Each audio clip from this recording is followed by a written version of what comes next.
What on earth?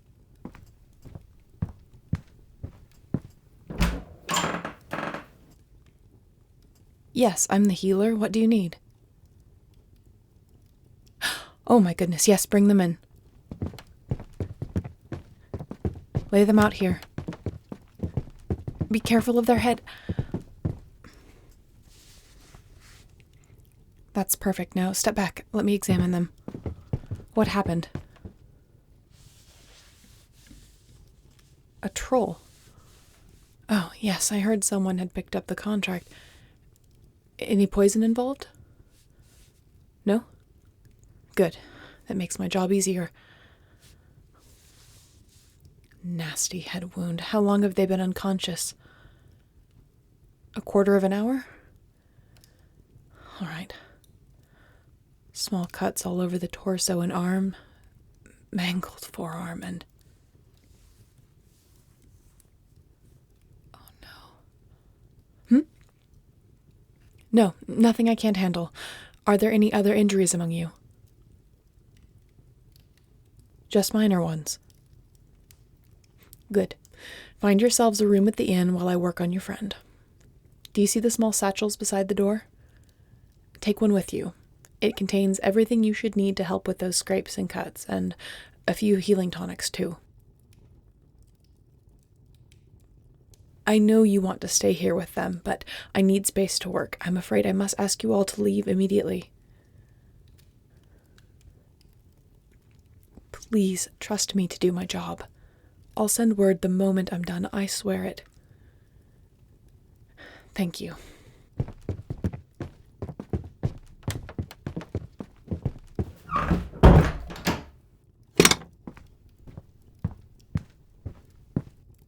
All right, my unconscious friend. A tonic to put you into a deeper, more peaceful sleep, so you won't wake up while I'm putting you back together again. There.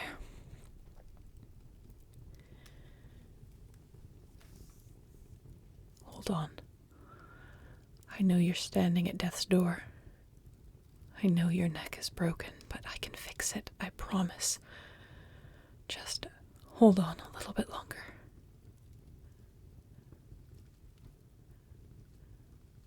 Eshe esferet selesea, naile hele et hesimshreya, shurthun sesh nathel fly.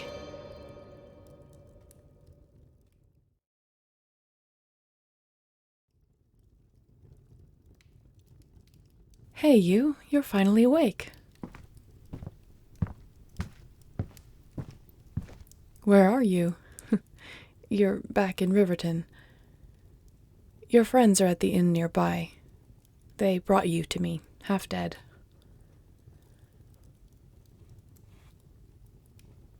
Who am I? I'm the village healer. My name is Gwen.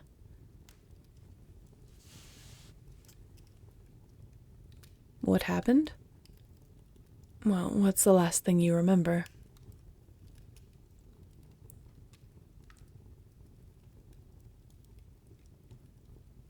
You recall plunging your sword into the heart of a massive troll. Yes, that did happen, if your companions told the truth. Do you remember anything else? No? Well, according to your friends, you struck the killing blow despite your shredded arm, and then the troll used its final moments to grab you, shake you like a rag doll, and throw you into a tree trunk with no small amount of force. They weren't sure if they were going to get you to me in time. What are you doing? Getting up? No. I insist that you stay in bed for now. How do you feel? I thought so. Let me prop you up, then I'll get you something to help take the edge off. Take my arm. I'm going to reach around behind you.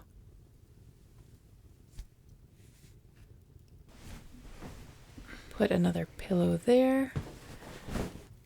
All right, settle back. There. Just a moment.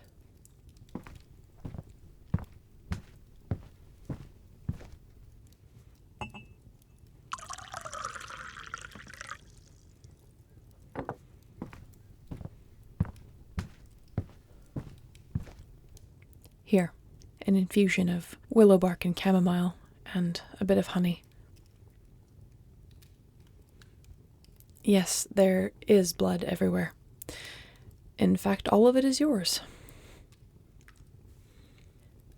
Once I got you healed, I moved you to this bed and set about making the tonics and ointments you'd need to recover. I hadn't quite gotten around to cleaning my operation table. How bad was it? You want the truth? You were very near death when you were brought to me. The first thing I addressed was your head wound. You have a bad concussion. It was bleeding profusely. But I stopped the bleeding and I put on a poultice to prevent infection. Your arm was, well, I haven't seen a limb that mangled since the war. I reset the broken wrist, cleaned up those deep slices on your hand, and stitched everything back together. Oh, please don't take the bandage off. We'll address that in a bit. We'll need to change it daily, and I'll show you how to do some exercises so you regain full use of the hand. You will have some scarring, though. You don't mind. Based on the other scars on you, I imagine not. It certainly looks like you lead an exciting life, Lionheart. As for the rest of my diagnosis, you have badly bruised ribs, and I'm afraid there's nothing to do about that but rest and take it easy.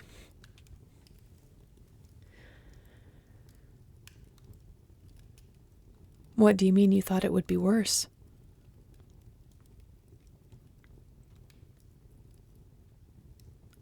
You heard me whisper something about your neck being broken. No, your neck was never broken. I doubt you would have survived if it had been.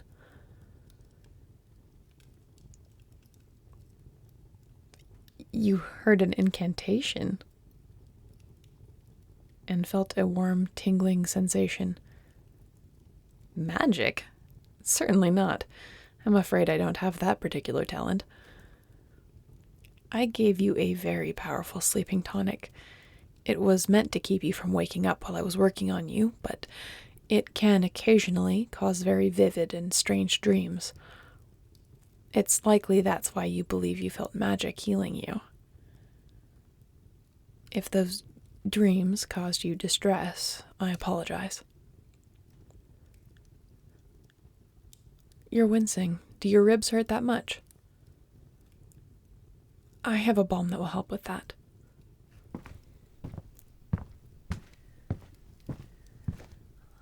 Let me see. Ah, here it is.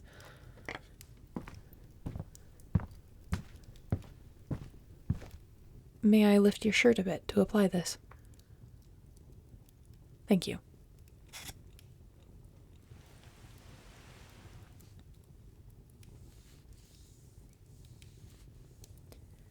I must say I'm rather impressed that your party managed to solve our troll problem.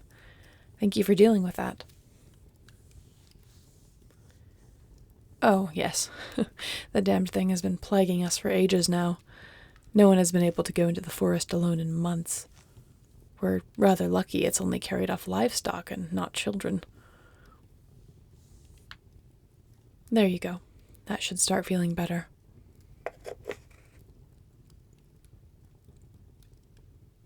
Am I from here?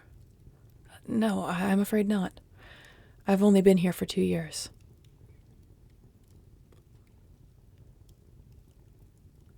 Where am I from? Oh, here and there. I've traveled a lot and haven't really settled down anywhere long term.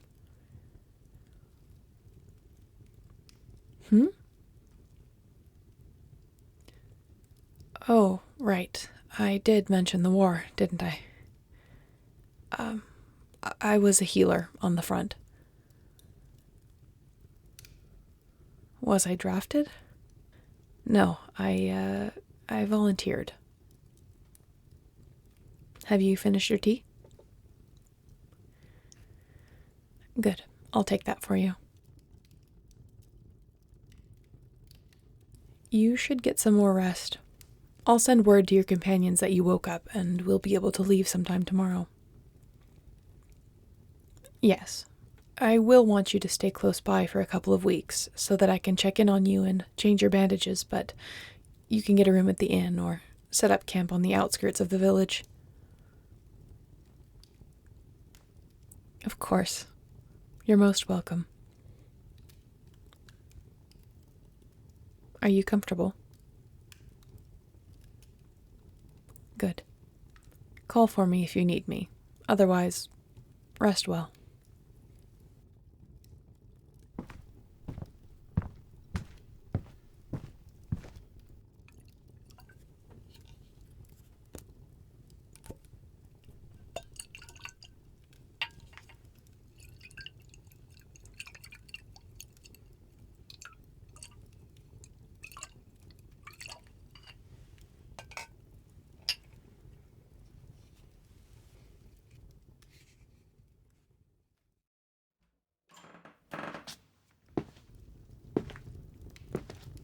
Hello again. Yes, this is a good time. Come in, have a seat. I'll join you in a moment. Anything to drink? Tea? Water? All right, suit yourself. Now, let's see that arm.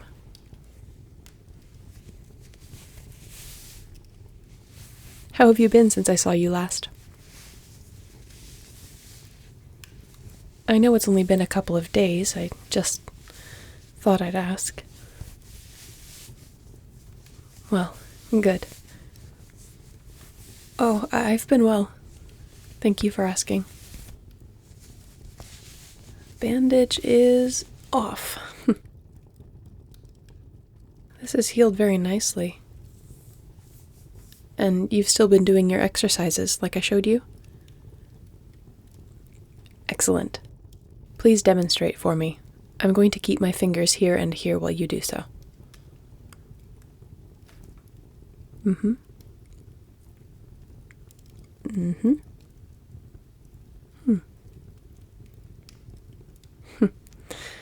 Well, it would seem you are free of me. These wounds are healed. Just be gentle on that arm for a few more weeks. Being that it's not your sword arm, that shouldn't be too difficult. And keep doing your exercises until all of that stiffness wears off.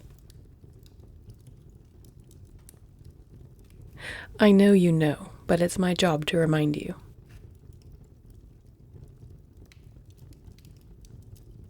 You're surprised it's healed so quickly? Not to sing my own accolades, but I am good at what I do. I will be sad to see you go.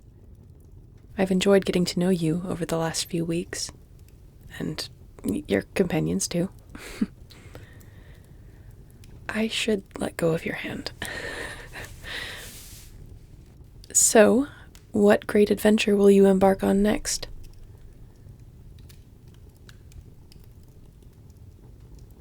You plan to head towards the capital in a few days. I envy you. Saphira is a beautiful city. Indeed, I've spent quite a bit of time there. Just out of curiosity, are you looking to fill up the free time until you leave Riverton?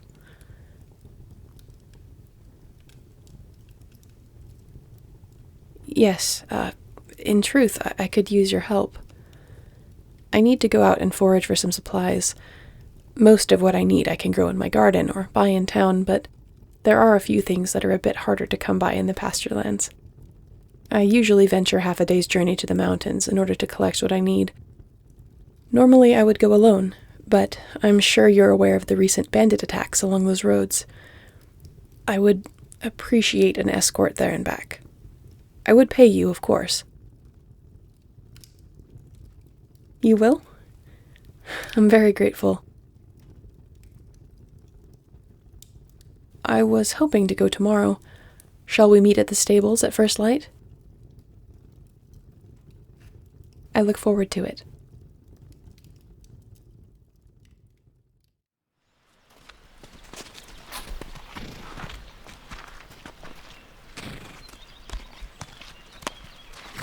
This is the place. We can leave the horses here.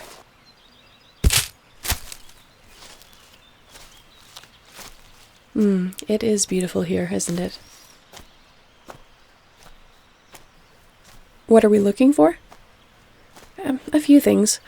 I need to collect some fresh juniper and pine boughs so I can extract more oil. I'm on the lookout for a few particular mushrooms as well. But you needn't worry about that. I'll gather what I need, and you can just stand there and let your presence improve the scenery.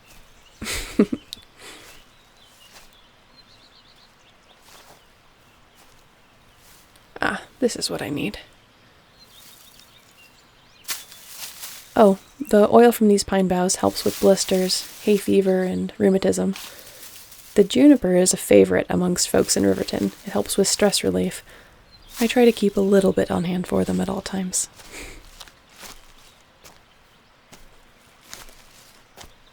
How did I get into healing? Well, I've always been inclined to it. Some of my earliest memories involve me looking after others who fell ill or got injured. I suppose the interest came naturally, so the choice to make it a profession was as easy as breathing.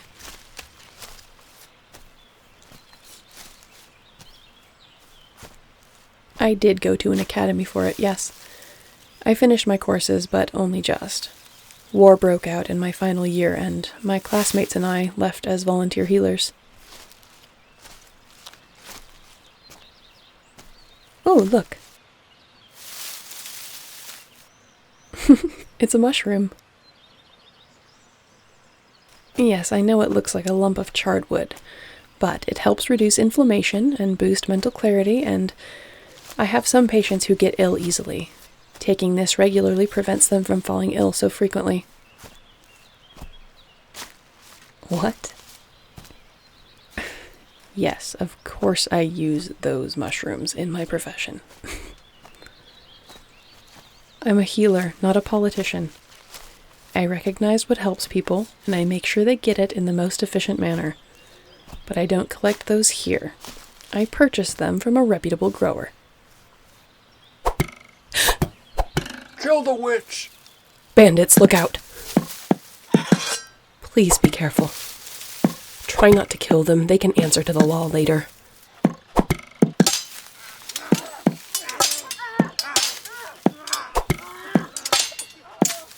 No! Varaya Eldir. Now is not the time for questions. Just fight.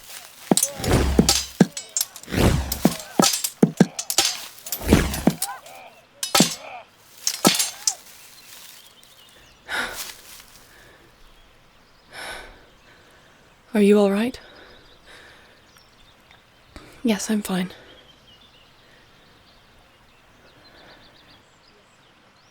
Yes, that was magic. I know, I told you before I can't wield magic. It was an untruth, but one I only told to protect myself. Did any of them die? None of them? Good. Let me cast another spell to stun them, so that we have a few hours to get away from here. Sylph Faishe.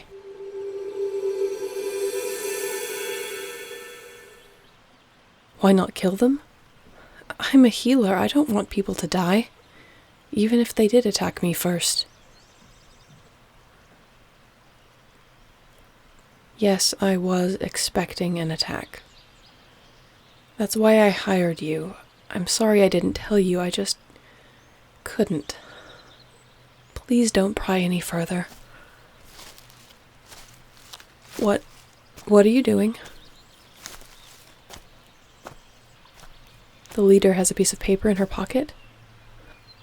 Oh, please don't.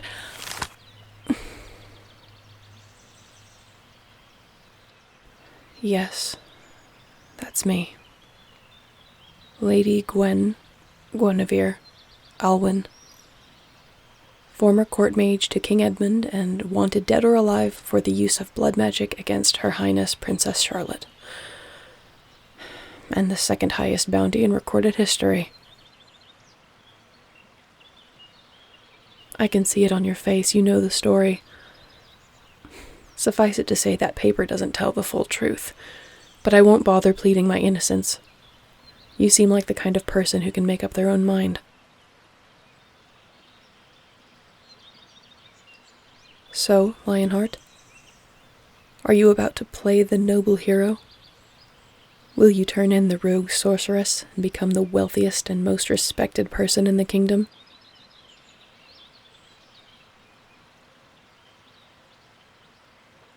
Will I fight you if you try to take me prisoner? I must continue my work, but no. No blood needs to be spilled on my account, especially not yours. If you feel that you must take me into custody, then I will go quietly.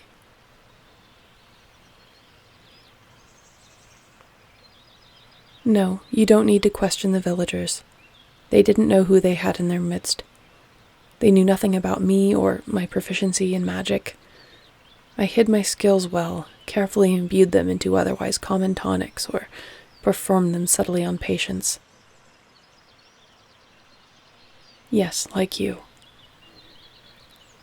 Your neck was broken. My magic was the only thing that could save you. You would have died on my table if I hadn't. I just didn't want you to die. I'm sorry.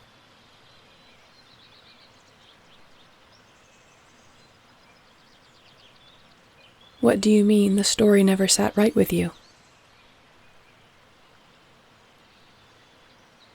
You mean the fact that I was the king's closest friend and confidant for years, and had saved his life several times, just to turn around and try to harm his daughter? You are more perceptive than most.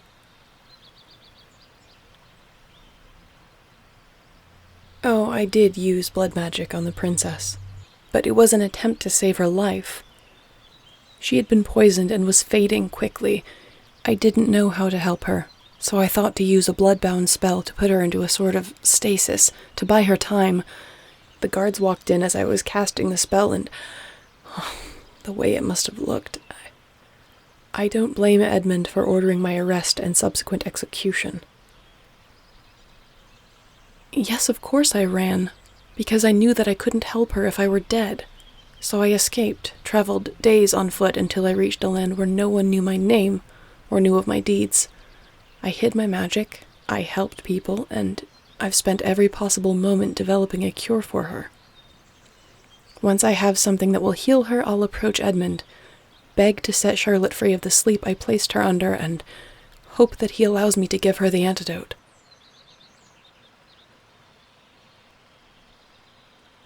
Have I made any progress? Yes. No. Well, it's complicated. In my rush to flee the palace, I had the forethought to take the potion bottle with me, the one that held the poison. I was able to test the residue to identify most of the components within and develop a near replica of the original, which is currently an inert potion. It's missing one thing. I don't know. I couldn't identify the final item. It must be quite rare because I have tried hundreds of active ingredients to no end. And if you choose to turn me in, I suppose I'll never figure it out.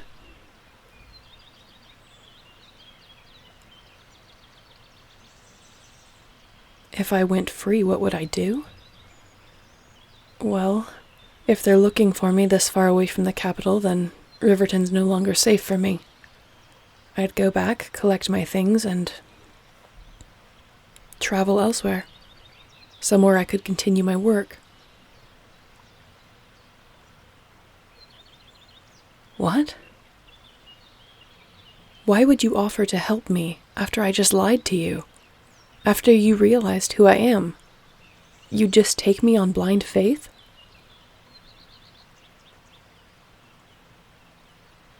You're a good judge of character. I don't doubt that.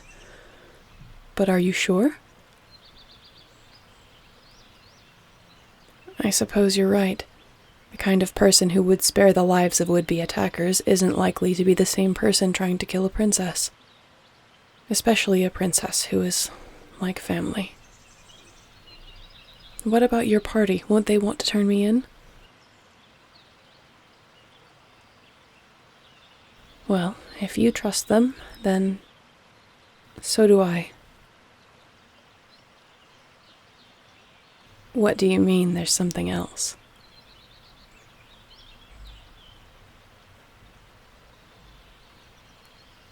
Oh. Well, if I'm being honest, I would like to get to know you better too.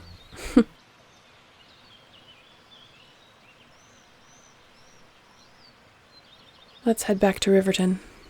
I've got a lot to accomplish in a very short time.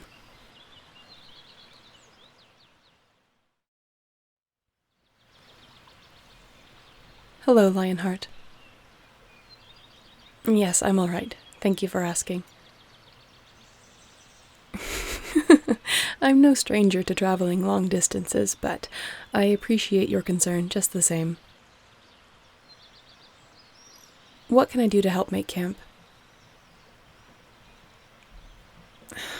I offered to help the rangers dissect the giant wyvern you all took down earlier, but they insisted they had it well in hand. I also offered to help the druid prepare food, but he kindly waved me off, and no one appears to have any injuries that need tending. I feel a bit useless. Keep you company while you fish? All right, I can manage that.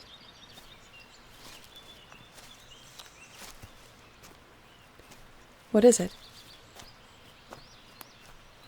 Well, you've not only spared my life, but you've agreed to help me. In my eyes, that's earned you the right to ask as many questions as you like.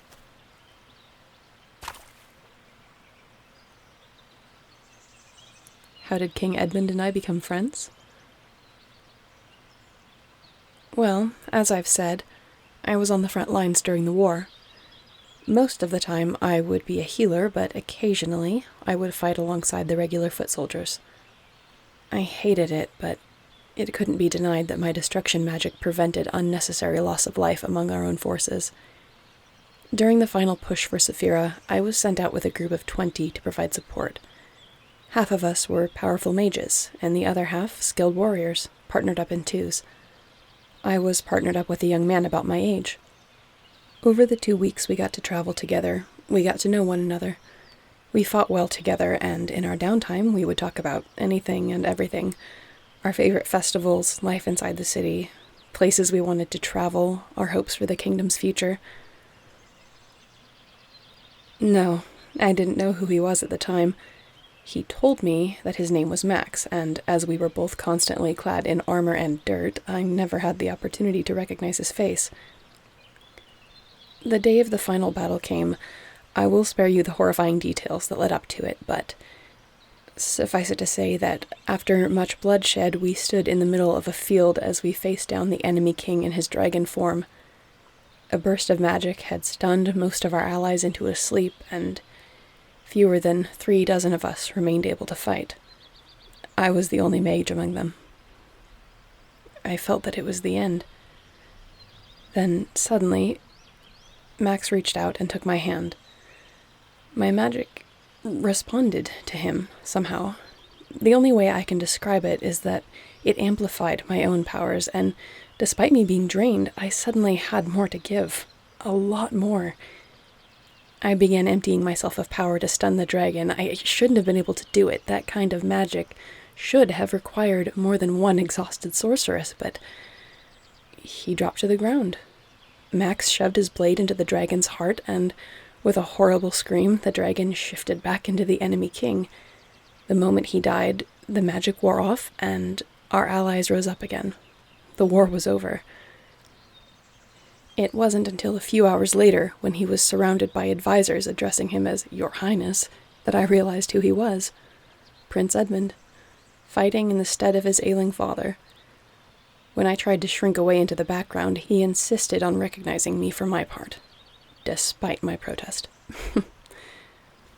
After the celebrations came to a close, I returned to the academy to complete my course of study, and he was called to his father's side to prepare to take the throne. A couple of months later, when I had graduated, he sought me out, offered me a place on the council he was forming and a home in the palace as a healer. Of course, I accepted.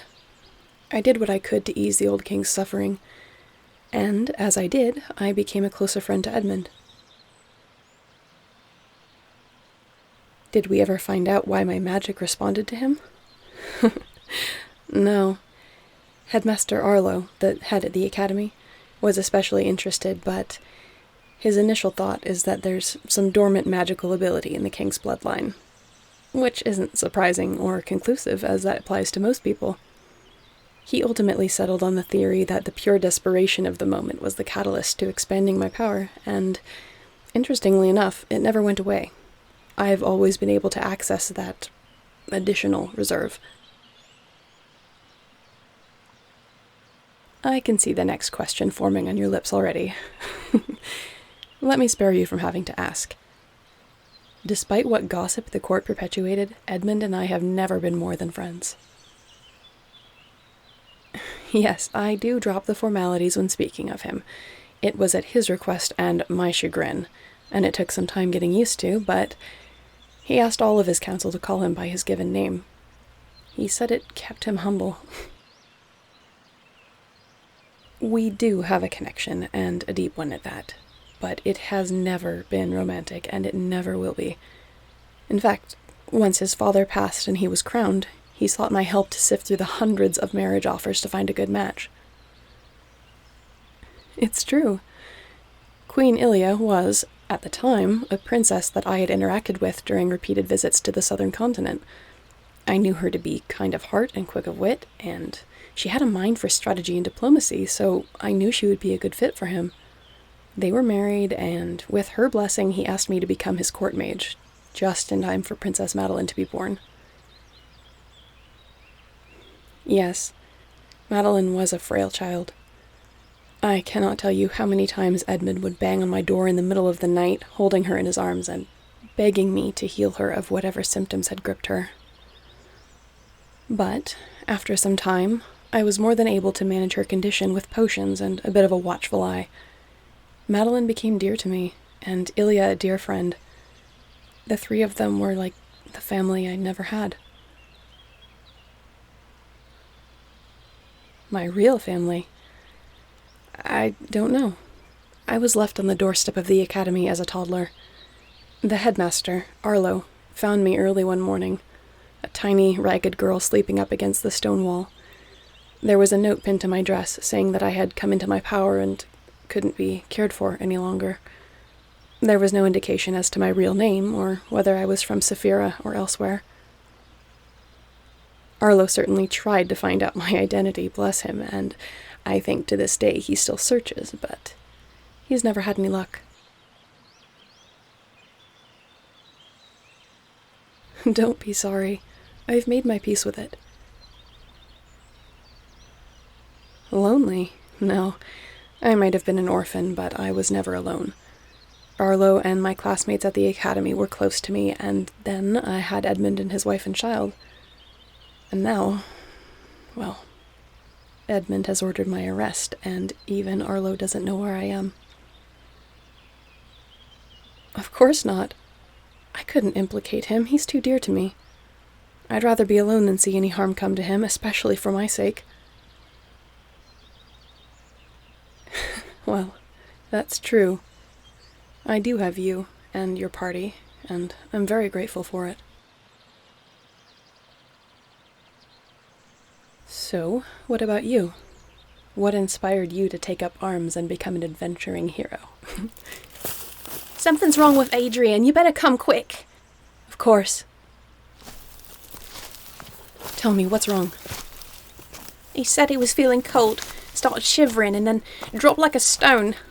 He was talking a bit, saying he was fine, but then he went all white like that, and he ain't hardly moved. What was he doing? Did anyone see whether he hurt himself or ate something? He just took some bread and cheese out of his pack to snack on. His hands are covered in wyvern blood. It's just that wyvern blood is poisonous. If he was eating while his hands were covered in this... Yes, it's usually fatal, but I might be able to do something. No one else ingested any, did they? Good. He's breaking out in a rash on his neck, and his lips are turning blue. Just like Madeline when she... Oh, gods. Everyone move back. Do you trust me?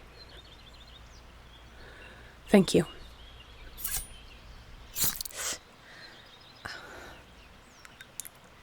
Sor thief sereter, ritere verse, en til fet slokregrin.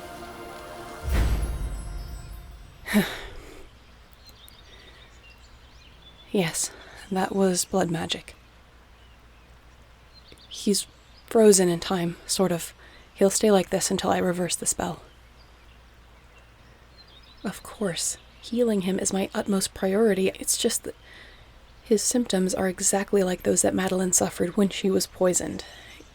Your friend here may have just inadvertently ended my search for the missing ingredient she was poisoned with. Do I know how to cure him? Yes. Yes, I do. I have most of what I need. The most important question is, does anyone still have the wyvern's liver? Excellent. I'm going to need to commandeer that cauldron.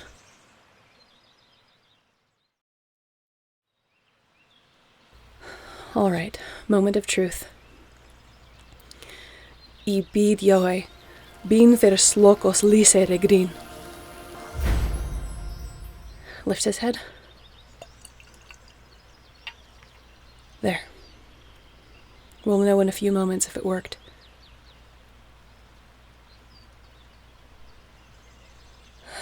The rash is fading.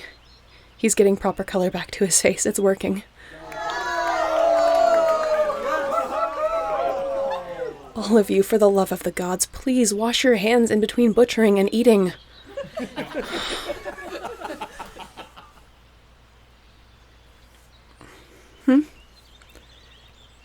Yes, I'm all right. Oh, you're welcome. It's my pleasure to be of help. And now I think I know how to help Madeline. Unfortunately, it's a bit complicated. I now need to find the exact antidote. No, I can't use this wyvern liver, or any other one we might be able to hunt. Each wyvern is unique, so I would need the liver from the same creature whose blood was used for the original poison. Under normal circumstances, yes, it would be impossible to track it down after 2 years, but I have a suspicion that I was set up, and I have a pretty good idea as to who did it. If my theory is correct, another magically gifted individual in Edmund's court poisoned her.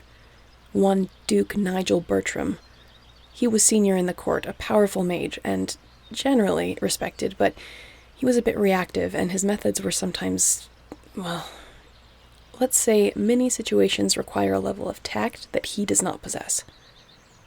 Nigel desperately wanted my position as court mage, to the point where he constantly accused me of seducing the king.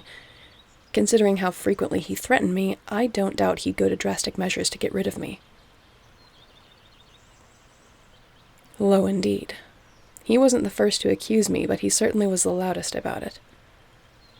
Anyway, Every night, I gave Madeline a potion to help manage her illness. After seeing Adrian's reaction today, I now suspect he slipped the wyvern blood into it, to implicate me. How does that help us? Well, the chances are that he kept back the wyvern liver for his own, so that he could heal Madeline and get the credit for it. And it would have prevented me from healing her if it was in his possession. But since I put her to sleep using blood magic, no one would be able to treat her, him included, until I undid the spell. So he hasn't had the opportunity to use it, and he would be too proud to let go of his biggest play. I need to go to his estate. I need to search around for the antidote and take it for my own so I can give Madeline her life back. And if he has it, I can prove that it was him that originally poisoned her, not me.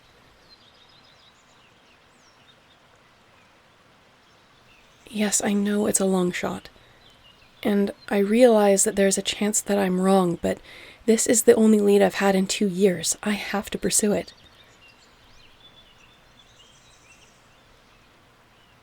Are you quite certain you wish to join me? The man is a powerful sorcerer. I can't possibly ask you to put your life in danger like this. You're coming along with or without my approval? Why are you so kind to me? It defies all reason. No, I'm not getting tired of it. I rather like it.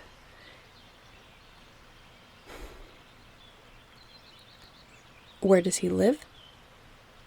The Bertram estate is about a day's travel east of Saphira. Once we get there, I'll make some inquiries. I have a friend in the same town who may be able to help us. No, we shouldn't leave now. Adrian will need rest. Let's set off at first light. Thank you. This means more to me than you might know.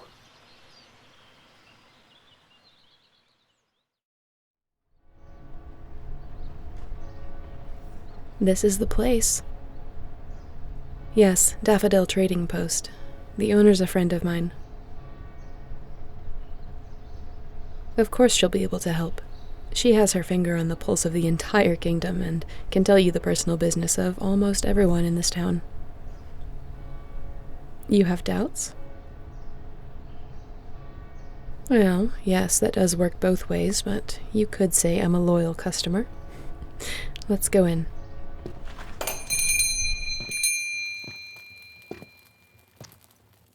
Mabel? Hi, hello. Welcome to Daffodil Trading Post. Gwen, it's so good to see you. Hello, Mabel. It's good to see you as well. And who is your gorgeous companion? This is my friend and traveling partner, and this is my friend Mabel.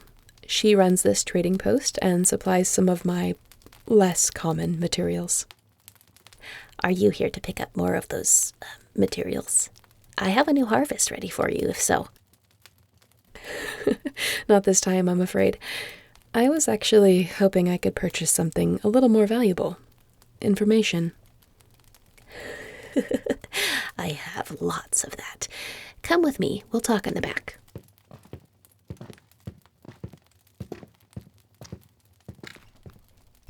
Now, what kind of information can I help you procure? I'll be blunt. I need to get into Duke Bertram's estate. Oh, he's a horrible man. Why would you want to? He has something I need, most likely in his laboratory. I need to remove it from his possession without cluing him in. Oh, a covert operation, I see. So you need an in, and a lengthy distraction, and directions on how to get into his lab. I'm familiar with his estate. I've been there before, but yes to the first two. Well, you're in luck.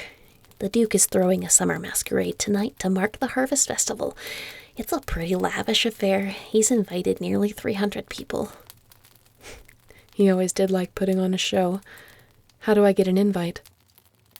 Luckily, he hired me to do the invitations. And I kept a few back in case something like this came up. I always do, you know. I can get everything you need together by this evening. Well then, I guess there's only one other thing we need. What's that? Attire fit for a party. Do you have anything in stock that might suit us? Oh, you mean it? Of course. No one can rival your eye for fashion. Oh, goodness. Do you know how long it's been since somebody asked for help with clothes? This is going to be so much fun. What's your budget? All of that is yours if you can work your magic. Oh, gods. I'm going to close down the store for the day. This is so much more important and so much more fun.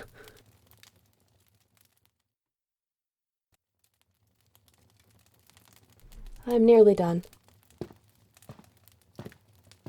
Oh, Mabel, you've really outdone yourself. This gown is breathtaking. I haven't worn anything this fine in 2 years. Nothing. You clean up very well. You look incredible. Thank you.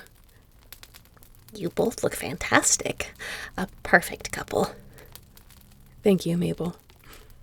It's my pleasure. It's a nice change from buying cast-off cheese from adventurers. I imagine so. I sent word while you were shopping. I've given you a way-in, one of the Duke's servants. Disgruntled employee? Something like that. Someone who's unhappy about Bertram's influence in the kingdom. I'm sure you're aware, but the king has been grieving and mostly staying away from the public eye since Princess Madeline was put to sleep. And Bertram has stepped in to take over a lot of those responsibilities. He's hurt a lot of common people in the process. How do you know for sure that your contact can be trusted? Her little brothers both died of disease. Bertram was supposed to be providing assistance to people in her village. Just a little medicine would have gone a long way, but he refused, and he spent the money elsewhere. Hundreds of people died because of his lack of compassion. Goodness, I had no idea things were so dire. It's worse than that, Gwen. Famine, disease, pointless battles being fought. The longer King Edmund grieves, the worse things get. Bertram doesn't care about people. He only cares about himself, at the cost of everyone else. But anyway, the servant's name is Martha. She'll approach you at the party about a wardrobe malfunction and will take you to a private part of the house to deal with it. She's a bit magically gifted, so she's good at covering her tracks. But you two need to get going if you're going to make it on time. Feel free to use the back exit, and here's your invitations. And have a great time. Thank you, Mabel. Don't mention it. No, really, please don't mention it. Wait, there's one more thing. Nigel will know my face, so I'll need to disguise my features with a glamour. No, it won't take long. No, it's not difficult. It requires a tiny amount of constant concentration, but since it will only be for a few hours, it won't be too taxing. You want me to use a glamour on you as well? Why? All right, you've trusted me on blind faith this far. I suppose I can return the favor. Hold still. Ibi Yahweh Yihire en Belrin Fitel. There. Completely unrecognizable. What do you think? Nondescript brown hair and brown eyes for me. I don't see any way he or anyone else might recognize me. The nose is different, too. Don't worry. I'll go back to dark hair and green eyes as soon as the night is over. Shall we go?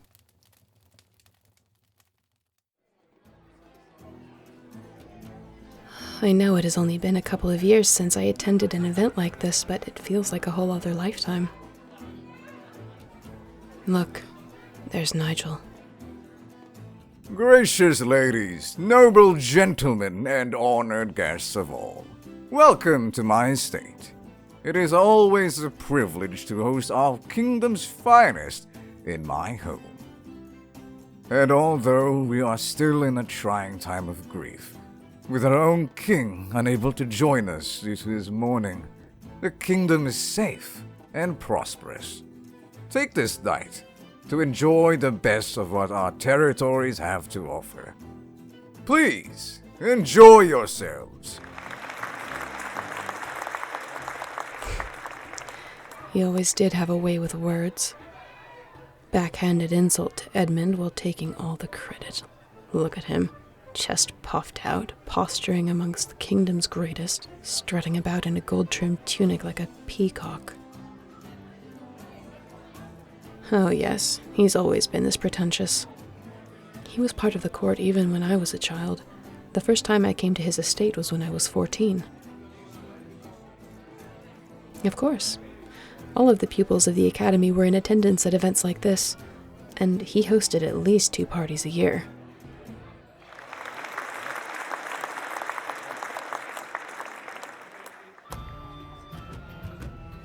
Dance with you? I would like that very much.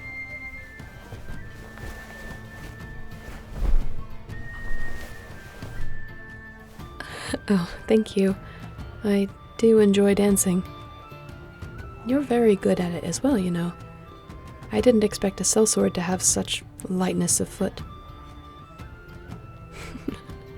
But then, I suspect there's a great deal to your story that you haven't told me. Yes, I am common-born. I told you as much. Ah, I see.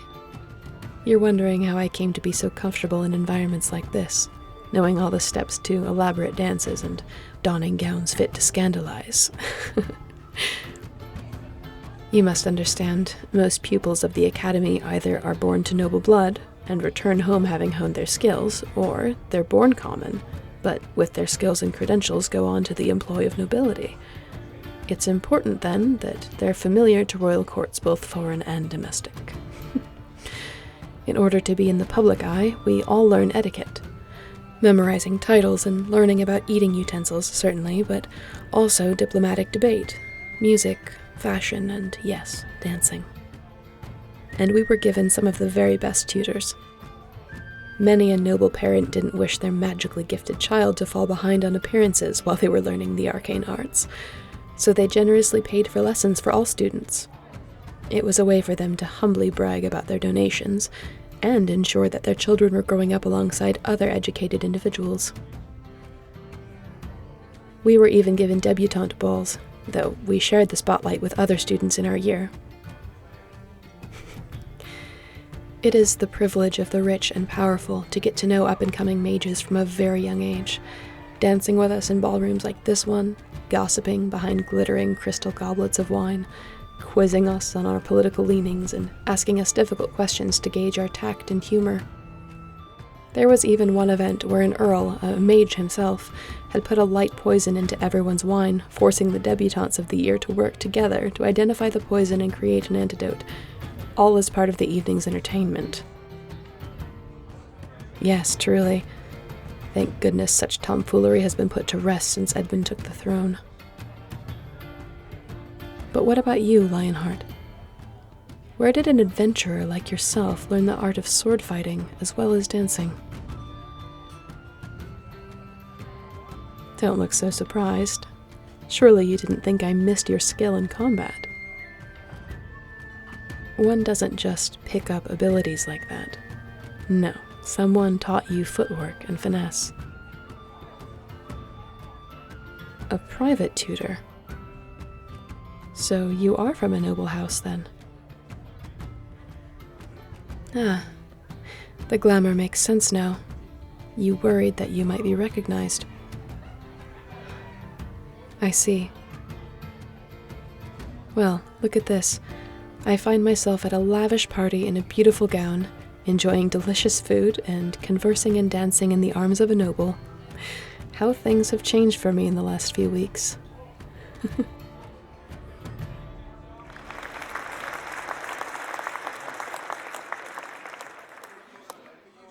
Excuse me, miss. I beg your pardon, but I noticed a tear in the back of your gown. May I offer my assistance to quickly repair it for you? Oh, goodness. Thank you so much. That's very kind. My name is Martha. It's just service, miss. Please follow me. Your companion may come too, if you wish. We will get you some more privacy, and I'll have you fixed up in no time.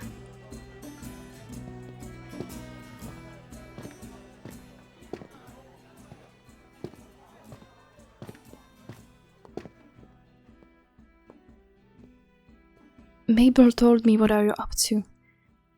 His laboratory is just through there. Let me unlock it for you. Is it warded? No, he's sloppy. You can take anything you like, and he won't notice. He doesn't come in here anymore. I'm the only one who does, and even then it's just too clean. He never comes to his own laboratory. Once he got the power and responsibility he wanted from King Edmund, he stopped spending time tinkering around with magic here. He spends most of his time at the palace, winning people's lives instead. He must have gotten cocky. Yes, he did. I will lock the door behind you. You can use that window to leave the house. Head straight for the walnut tree at the edge of the property. There's a clumped bit of a wall that you can climb over. And good luck. Martha, Mabel told me a bit about what happened to you. I'm very sorry for your loss, and thank you for helping us. No, don't thank me. Just make sure that horrid man is punished for what he has done. For the sake of my little brothers. All right. Let's see. We'll be looking for a large, dark glass bottle. Something like wyvern liver would need to be kept in a dark-tinted container, and it'll likely be glowing from within a bit. My assumption is that he's using magic in order to preserve it. Or at least I hope.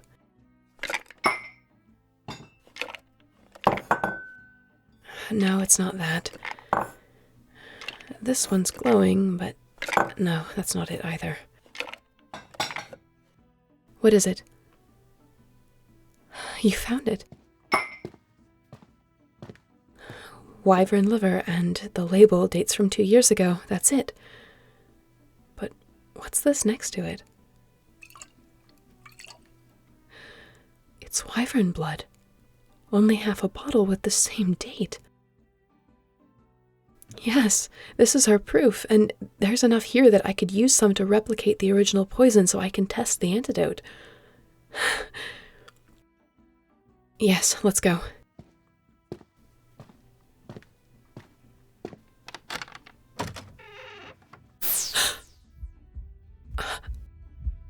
It's nothing.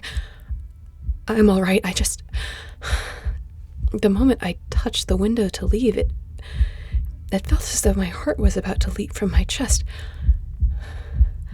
Do you hear that? Something in this room is calling to me. I can't explain it. I know we're running out of time, but I can't leave without knowing what this is. Help me look, please.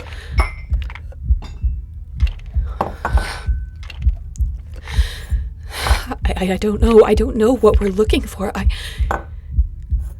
What are you doing? Yes, I suppose I am panicking a little. I don't know what's come over me. You're right. I'm breathing. Follow the sound of the heartbeat. I think it's my own. All right, I'm listening. I'm following it. This box. It's a pendant bearing Bertram's seal and reeking of his magic and filled with blood. The look on your face. You can feel the fear too, can't you? This is dark magic. Bertram is holding someone in thrall with this. Yes, whoever's blood is inside of this pendant is under Bertram's control, but why would it call out to me? What about Edmund? Gods above, you're right. My magic has never reacted to anyone else the way it did to him, so if this is his blood, then it all makes sense. The way he called for my execution, didn't even give me a chance to explain myself, didn't come to Madeline's bedside first thing, how he's passed many of his duties onto the council, mainly Bertram himself, how the kingdom is falling apart. Bertram is controlling the king, essentially ruling the Saphira territories with no oversight. No, you're right, we need to go, and I need to think.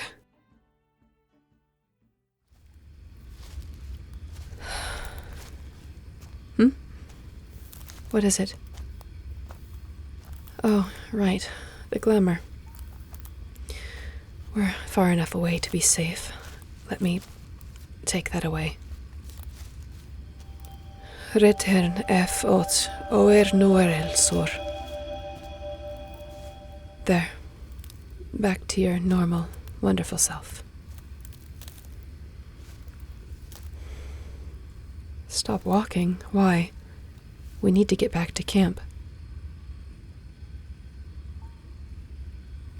You're right, I am rattled. One of the people I care about most in this world is slave to an evil man, and the kingdom is falling to ruin as a result. I should have known. I should have seen the signs.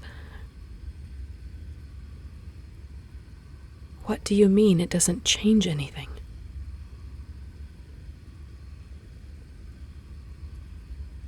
Well, that's true.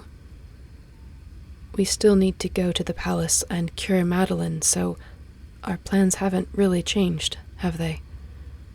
In fact, once we break this spell, our job may become easier. Convincing Edmund to let me use the cure was half the battle, but if he ordered my execution under Nigel's influence, then perhaps he doesn't actually wish me dead. The whole thing was a ruse to take power and get rid of me in one fell swoop.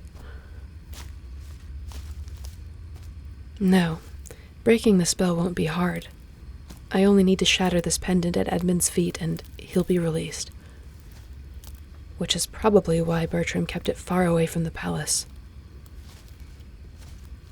So the only difficulty will be getting close to Edmund, and that still doesn't change anything, does it? You're right. Tonight was a win. We learned some disturbing information, and perhaps the stakes are a little higher, but we worked well together. And I enjoyed attending the party with you at my side. I believe I also learned something about you. You could feel my panic, and feel Edmund's fear even through his blood. You took me at my word that day in the forest, even though you had no reason to. You felt that I was telling the truth, didn't you? Not just suspected, but felt it in your very bones. Look at me. I've been around magically gifted people my whole life. I know the signs. You're an empath, aren't you? No, it's not a bad thing. It's a true gift, one of the purest forms of magic. I know it probably feels like a burden at times. It's one of the areas of magic that can hurt the bearer more than anyone else around them. Having to feel all of those strong emotions around you all the time, it must be exhausting. But it's nothing to be ashamed of.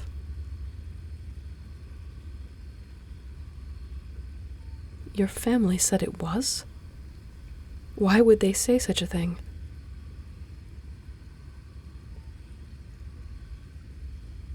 Yes, I imagine you did want to help everyone around you, especially as a child. Sensing all of those feelings, you'd want to do something about it.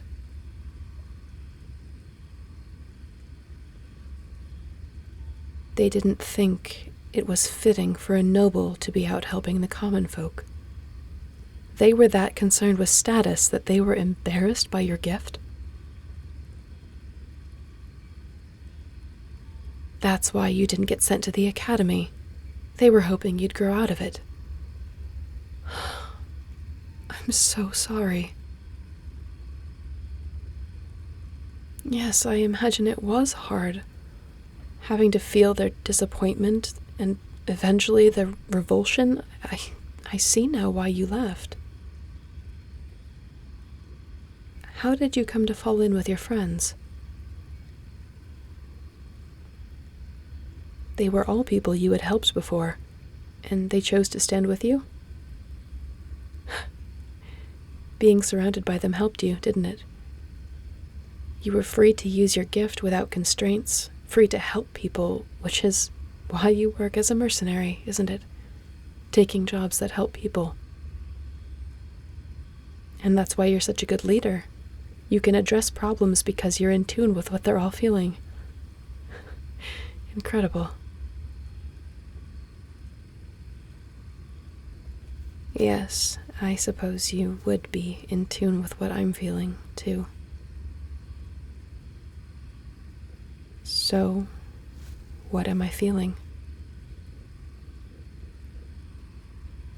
Sadness? Yes. Determination and courage? I suppose so. Confidence, really? Trust? In you? Yes. Something else? And what might that be?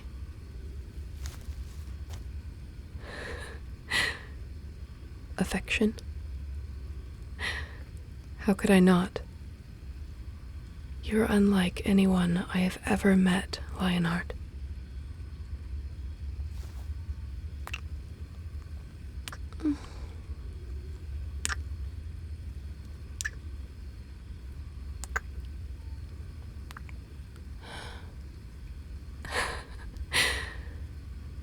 Nothing. It's just the entire kingdom hated me, wanted me dead.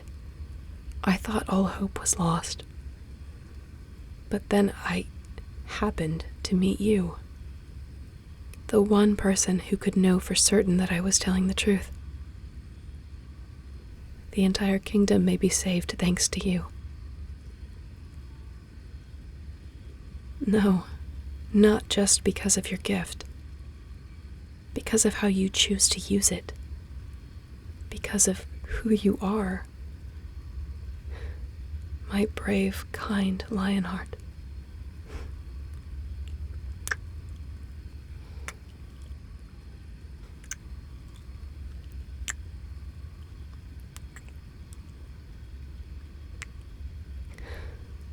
No, we don't have to go back to camp just yet. Tomorrow we have things to do, but tonight can be for us.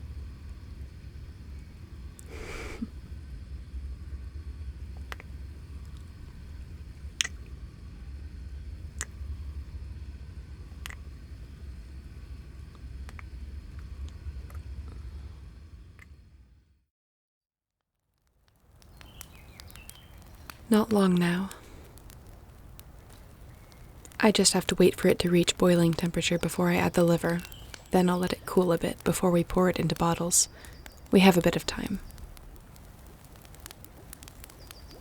Certainly, we can talk if you like.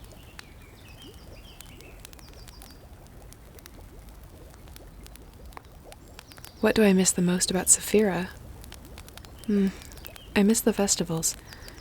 The city is always vibrant, but on days of celebration, the very air thrums with the heartbeat of her people.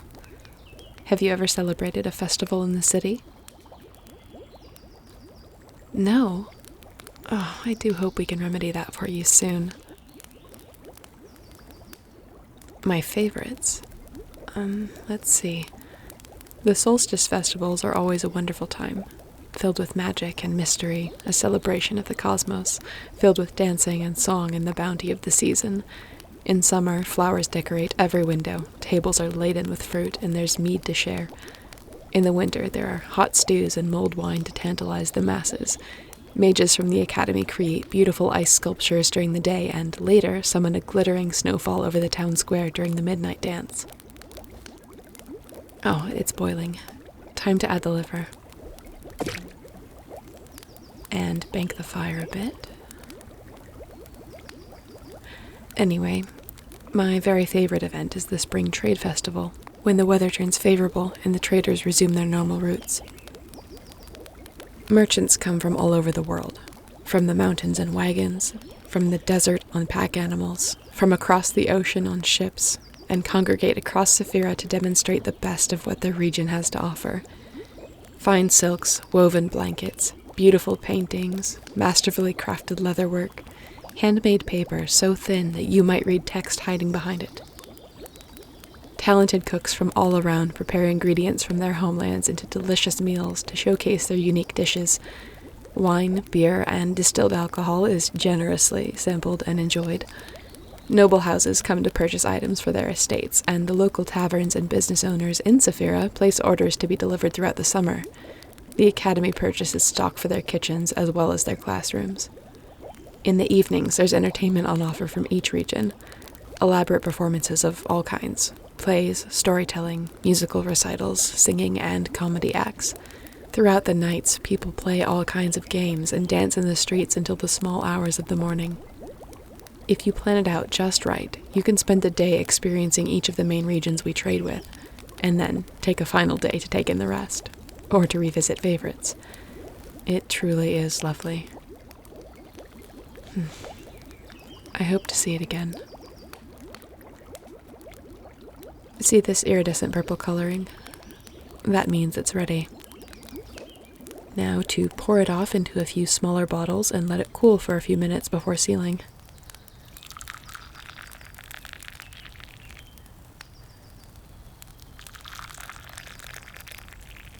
Yes, I made extra, just in case. Yes? I feel anxious. Well, I suppose I can't hide it from you now, can I? Do I expect something to happen? No, not if things go well. But I can't guarantee they will.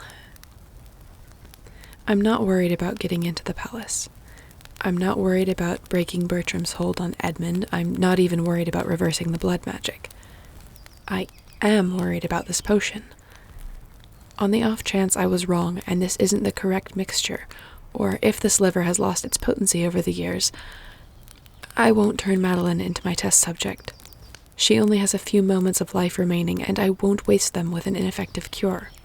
I have to be absolutely certain that this works before it's administered to her. That is a replica of the original poison. I told you I was going to make one to test. It exactly matches the residue inside of the original bottle. No, testing it on an animal is both inhumane and inconclusive. It has to be a human. I'm going to ingest it myself. Then, when certain symptoms appear, I will know it's time to drink the antidote. If it works, then I'll feel sure about giving it to Madeline. What symptoms do I expect? The same thing that Adrian experienced. First, my internal temperature will drop, and I'll begin to shiver uncontrollably. My muscles will lock up to the point where I won't be able to stand anymore. A short while later, welts will appear on my neck and torso, and then my lips will turn blue. That's the point at which Madeline was put to sleep, so that's when I'll drink the antidote.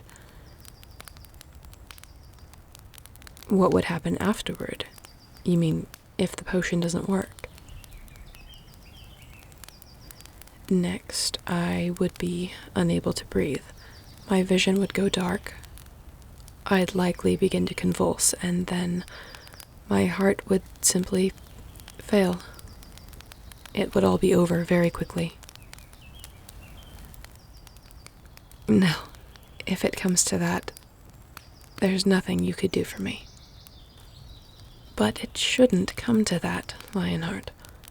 I'm just being careful.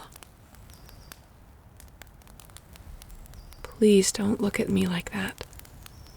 I've made up my mind to do this, and I will not be persuaded to do otherwise.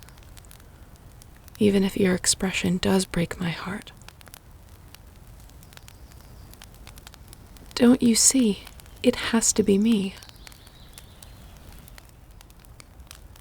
Yes, on paper, this is foolproof. I should have this right, but on the small chance I'm not, I won't gamble with Madeline's life.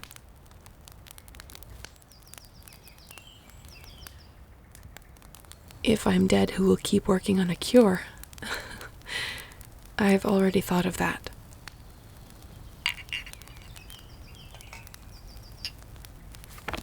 Take these and guard them with your life. That grimoire contains instructions, the words that must be said to break the bloodbound spell that keeps Madeline asleep, and it also contains notes. All of my research on the antidote up until this point. The jar contains a piece of wyvern liver in case the contents were correct but the ratios were not. The vial? Yes, it's full of blood. My blood. You'd need it to reverse the blood magic. If something should happen to me, Madeline must still have her life restored. That can be done with my blood and the proper words in the correct potion, so if I'm met with some misfortune before I can do my work, then you must promise me you will help me finish it. Take those things to Arlo for me. He'll know what to do with them. With me dead, he'd be safe, and he'd be able to pick up where I left off. And tell him I'm sorry, and that I loved him dearly. There's one more thing. I'm wearing Bertram's pendant. If I should die, then make sure it's broken at Edmund's feet. The simple act of shattering it near him will break the hold on his mind. No, don't hesitate. Swear it. You're the only person I can trust to do this. Besides, I could be struck by lightning tomorrow or be killed in a scuffle as we enter the castle. I need to have a backup plan. Please, Lionheart. Thank you. Of course I'm scared. But as I said, my mind is made up. What is it? You have a headache? Of course, stress will do that. Yes, I can help. I have a tonic in my saddlebags. I'll get it for you.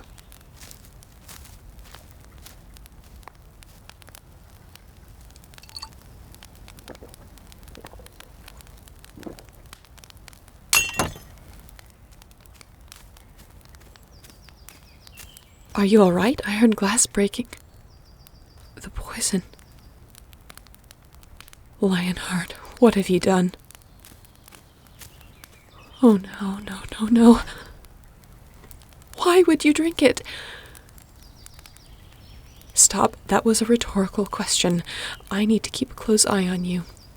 And when I'm sure you're out of the woods, I'm going to give you a lecture you will not soon forget. Of course you're cold. Sit. If you have any compassion for me or my nerves, you'll sit down right now before you fall over. Take this blanket. It will help a little. Yes, I know you're shivering. Stop trying to talk while your teeth are chattering. We don't need you biting your tongue off as well. Just nod for yes, shake your head for no, and don't speak. Shh, it's all right. Here. Let me put my cloak behind your head. Settle back into it. There we are. Don't worry about me. Stay there. I'm just going a few steps away to get a bottle of the antidote. We'll need it shortly. Don't you dare move. Not an inch, do you understand me?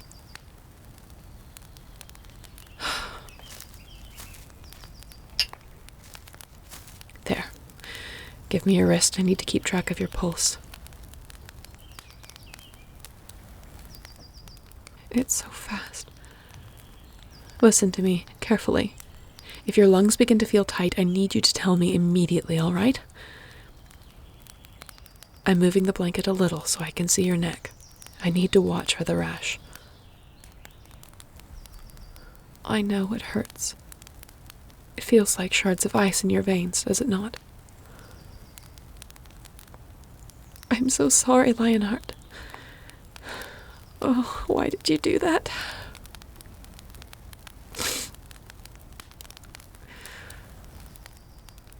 There's the rash. This is horrifying to watch. And your lips are blue. It's time. I'm placing a hand behind your head so you can drink. Here. Drink deep, for your life may well depend on it.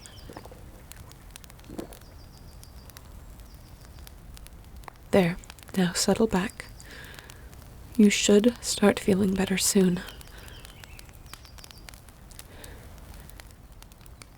Your vision is going dark. Lionheart, look at me. I'm right here. Shh. Let me see your eyes. No, keep them open. Please? No, no, no. Please, work. You have to work. You cannot leave me. I forbid it. Do you hear me?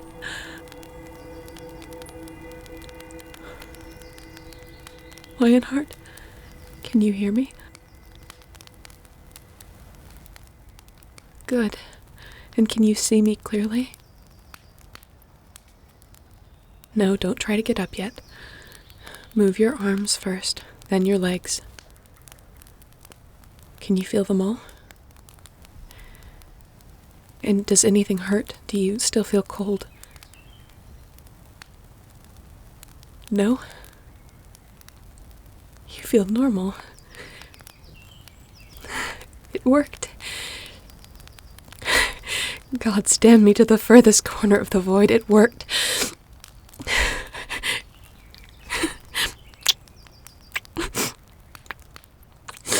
Why would you do something like that?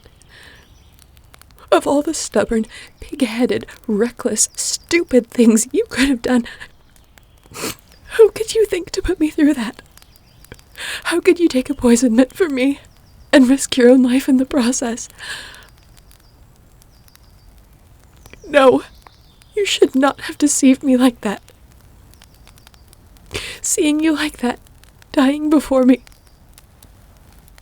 it was nearly my undoing.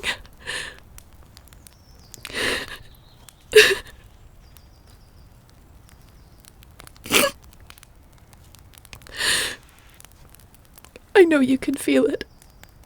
My terror. I'm so sorry. I didn't intend to make it worse for you. What? No. I won't strike you with a fireball if you come close, though you would deserve it.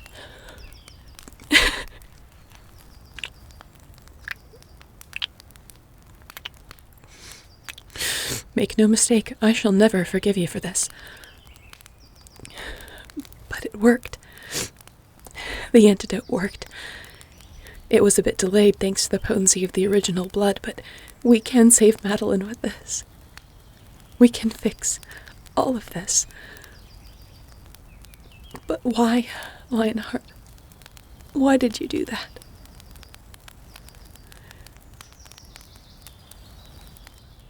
You couldn't bear to see me die if it failed. I didn't know you felt so strongly about it. About me. never do that again.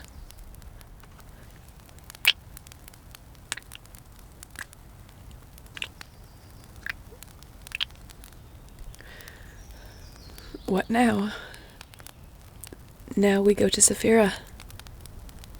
We'll need to devise a way to get into the palace.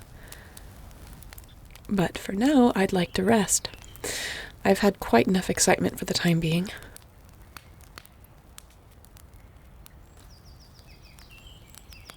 Yes, we can leave at first light tomorrow, if the others are agreeable. It won't take us long to get to Saphira, 2 or 3 days perhaps.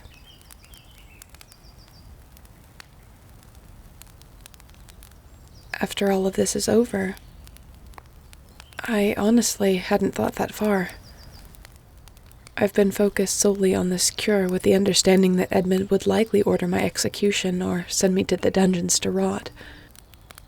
But a whole future, free to plan as I like. I scarcely know what to do with that. Perhaps you might help me come up with ideas, Lionheart.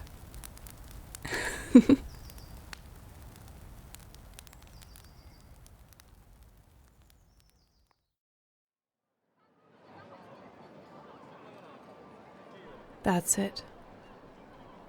Once we go in there, there's no turning back. Right, a plan. No, I haven't sent word to anyone. Of course others could help, but the stakes are too high. I can't involve Arlo until Edmund is freed. I won't risk his life. Nor yet will I risk any of the servants' lives by asking them to sneak me in, though many of them likely would help without a second thought. Furthermore, we need to go directly to Edmund. We can't risk getting intercepted before we get a chance to be in the same room as him.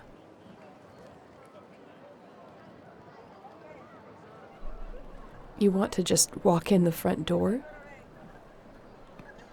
I can't do that, Lionheart. There's a ward against glamours over the whole palace and its grounds, and everyone here knows my face. What do you mean that's the point? You want to turn me in to get close to Edmund? No, I know it would be a ruse, but it actually might work. That's about as strong a bartering chip as you'll ever get if you're asking for a private audience with the king. Even then, I expect Nigel will be there. We need to have a plan, though. I need to be in chains if this is going to be convincing. And I should give you the pendant. Whatever else happens, Edmund must be freed from the spell. He'll remember everything from his time in thrall, including Nigel putting him there. Precisely. He'll have his guards handle Nigel once the hold on his mind is released. If you were to walk me in as your prisoner, then you could ask to be announced and insist on a private audience as part of your payment. They won't deny you that, not with the price on my head. You could walk me into the throne room with the appearance of me being bound, and then when we get close enough, you can release me and shatter the pendant. We'll work together to keep everyone clear of Edmund until he has a moment to recover. I appreciate the offer, but if at all possible, I'd like to avoid using your blade. While I know beyond a shadow of a doubt that you'd be able to protect us both, I don't want to hurt any of the guards. They're good people, just doing their jobs, and Nigel would throw 100 of them onto your blade before facing you himself. We'll use magic. I've been reserving my energy for this. Do you recall the spell I used to stun those bandits? I plan to use it to subdue anyone who gets in my way. No, I don't need to cast it on one person at a time. I've been practicing widening my area of effect. I believe I could take down up to 20 people if I were to cast it at shoulder level and allow it to hit everyone in turn. Correct, you would be in danger of being hit. which is why I need you to make sure that you get yourself and Edmund out of the way the moment you've broken the pendant. Tackle him to the ground if you must, but get him below shoulder level. We'll each have a vial of Madeline's cure as a backup, and you'll carry the vial of my blood in case something should happen to me.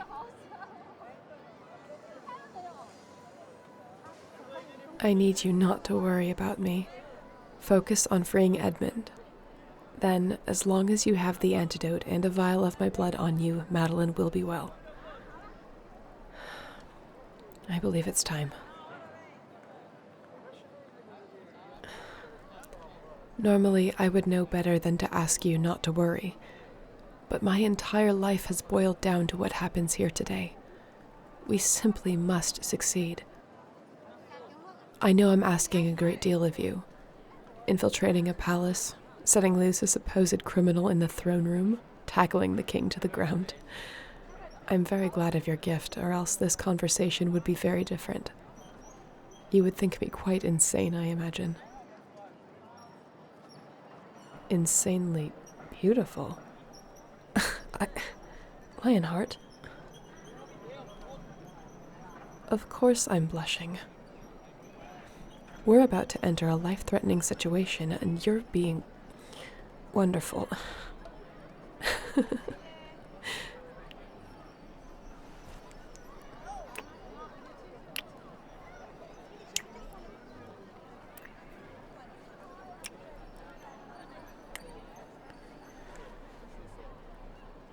Lionheart, whatever happens, I want you to know that I care for you deeply. I know you already know this, but it bears saying aloud. And if the worst should happen, just know that you've been one of the best things to happen to me. I'm not saying goodbyes just yet.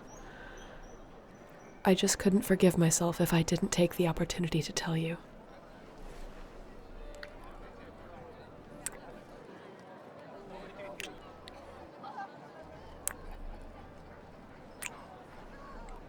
Whatever happens, I'm grateful for you. Let's go save the kingdom.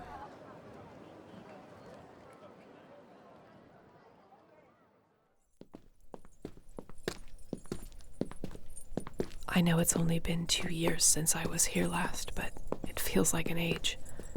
The tension in this throne room could be cut with a knife. That's Edmund there on the throne. He looks like he hasn't slept in weeks. Ugh, I knew Nigel would likely be here, and yet I was holding on to a tiny shred of hope that he might be away on business. No matter. We carry on as we've planned. We simply need to buy a little time to allow us to get closer. When I signal you, we act.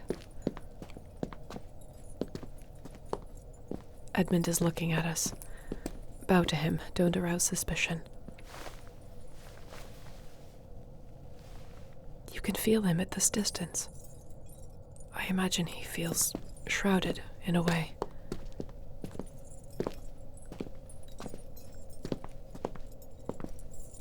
You can still feel wisps of emotion. What is he feeling? Relieved. And now terrified. Oh, gods help us. Please, sellsword, approach us. I'm given to understand you've accomplished a monumental task. So, you've brought me my daughter's would-be murderer. Don't worry. You'll get your reward. Guinevere. It's been a long time.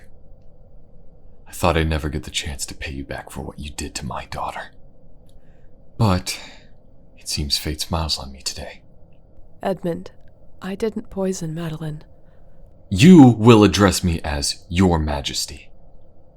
And if you didn't poison her, why did you run? I ran away because you ordered me dead. Because I couldn't find a cure for her if I were ash on a pyre. Your services are not needed, witch. The situation is well in hand.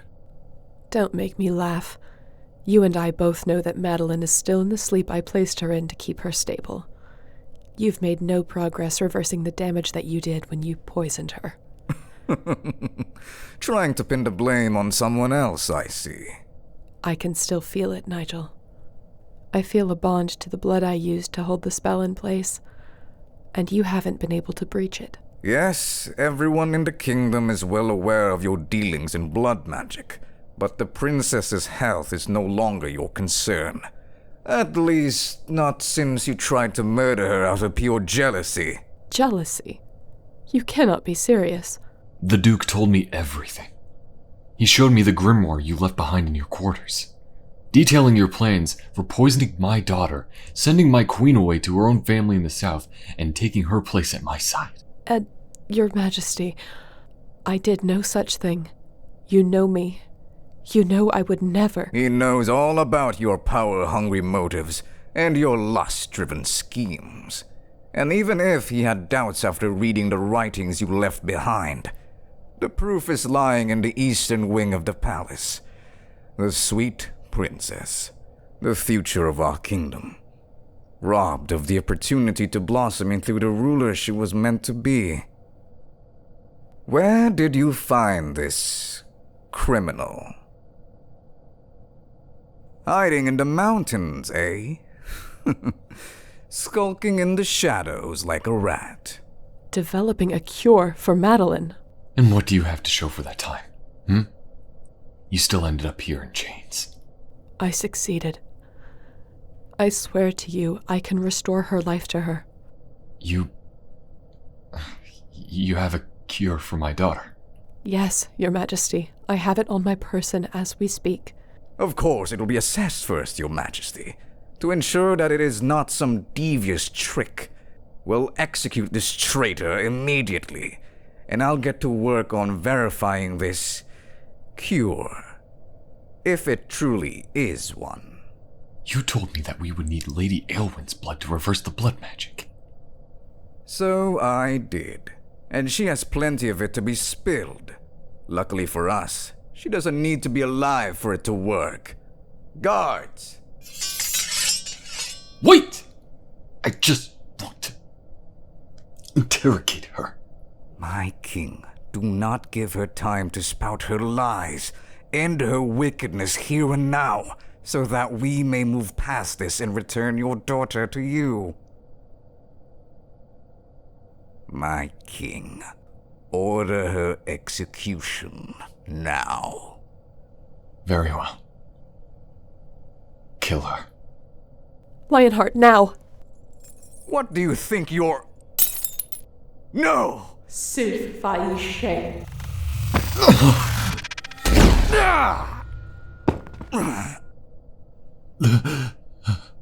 Edmund. Gwen, you came back. Of course I did. How did you know? How did you figure out he was controlling me? I didn't know until I snuck into his estate to get components for Madeline's cure. The pendant called out to me. Your blood called out to me. Just like it did that day on the battlefield. I really should have known right away that something was wrong. I was so wrapped up in what had happened to Madeline. I knew you weren't at fault. I kept telling myself that you couldn't have poisoned her or used blood magic on her without a good reason. I wanted to ask you to find out the truth, but the words wouldn't leave my mouth. He already had you under his control. But how did he manage to get your blood to begin with? I had been sparring in the courtyard with my men just a few hours before, and I'd gotten cut. I knew you were busy with Madeline, so I went to Bertram instead to get patched up. He took my blood then. I didn't fully comprehend what he had done until I heard myself order your arrest and your execution. I almost had you killed just now. You could have died, and I would have... It wasn't you, Ed. I know that. It's not your fault. Still, I'm so glad it's over. I'm so glad to see you.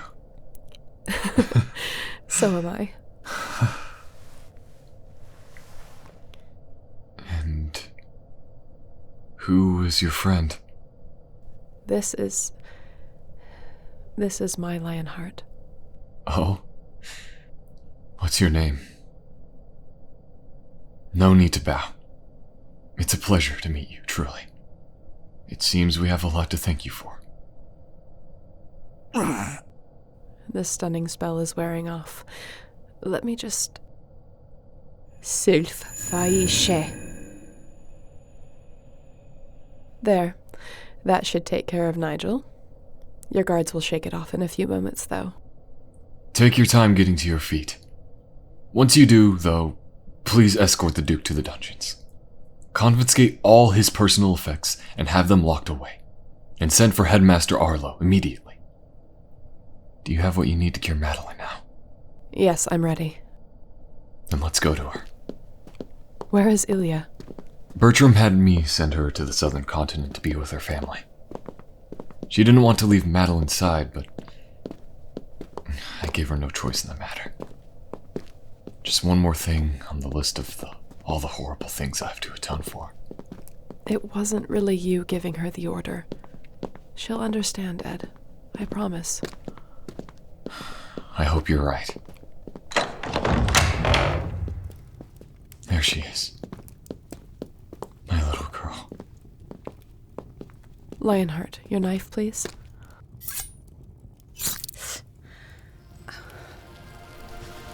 I bid Yahweh, bin fer slok os lise regrim. She's out of stasis. Edmund, please lift her a bit so I can administer the antidote. Got it. Gwen, she's so cold. I know she is. Bear with me. There we are. How long will it take? Just a few moments. Come on, sweetheart, come on. Madeline? Can you hear me? Papa?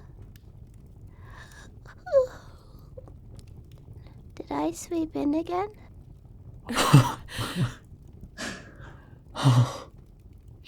You could say that. I missed you. It's done. The nightmare is finally over.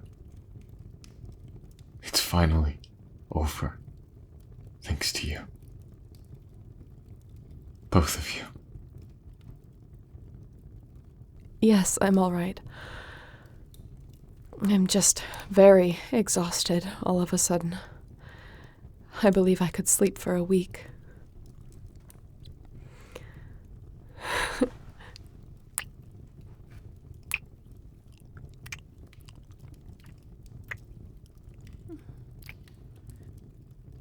We did it. I couldn't have done it without you.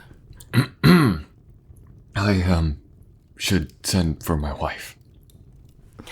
Yes, you should. Once Arlo gets here, we'll have him look both of you over as well. Very well. But once we're reunited and have rested, there are things we need to discuss. Things I didn't have the opportunity to tell you. And we're going to celebrate. All of us. We wouldn't miss it for the world.